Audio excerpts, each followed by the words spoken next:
Reflexiones para cada día de la Cuaresma, tomados del libro Vuelve a descubrir a Jesús, del autor Matthew Kelly.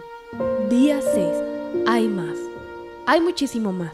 Hay más respecto a Dios que lo que podemos imaginar o descubrir en esta vida. Hay más respecto a la vida que lo que la mayoría de nosotros se da cuenta en la mayoría de nuestra vida. Y hay muchísimo más respecto a Jesús que lo que puede estar contenido en este video, por lo cual diré otra vez. Este video es tan solo el comienzo de una jornada que espero habrá de durar el resto de tu vida. Ahora, exploremos algo más de lo que Jesús reclama sobre sí mismo. Jesús asegura poder dar vida eterna. Jesús asegura ser el Mesías. Jesús asegura poder ver el futuro.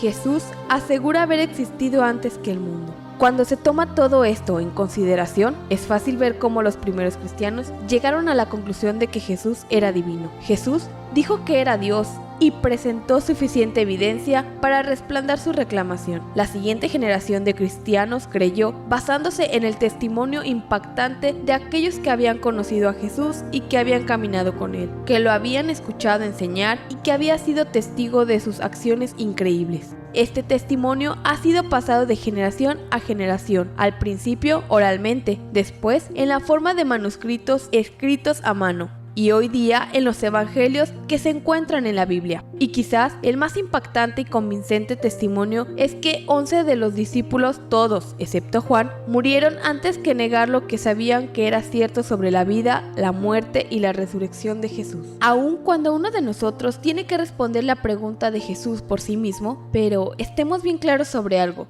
Si Jesús no es quien reclamó ser, es un mentiroso, pero no un mentiroso corriente, es el mentiroso más grande de la historia del mundo. Y si no es quien reclamó ser, perpetró el fraude más grande de la historia y cada iglesia que pasemos es un monumento a ese fraude. ¿Es realmente posible? ¿Qué clase de teoría de una conspiración se requeriría para convertir a Jesús en el mentiroso y defraudador más grande de la historia del mundo? Un hombre que fuera simplemente un hombre y dijera la clase de cosas que Jesús dijo, no sería un gran maestro moral, sería un lunático. Al nivel del hombre que dice ser un huevo hervido o el demonio del infierno, tiene que tomar una decisión. Fue y es el Hijo de Dios o un loco, algo peor. Pueden desconectarse de él por tonto o caer a sus pies y llamarlo Señor y Dios. Pero no salgamos con una estupidez condescendiente acerca de que un gran maestro humano, él no lo ha dejado abierto para nosotros. No hay evidencia de que Jesús fuera un lunático. Si lo hubiera sido, sus enemigos hubieran podido desacreditarlo y callarlo. Si hubiera sido simplemente un lunático, la crucifixión no hubiera sido necesaria. Para aquellos que profundizan en la pregunta con un corazón humilde, la evidencia es abrumadora, y más tarde o más temprano, cada uno llega a la misma conclusión.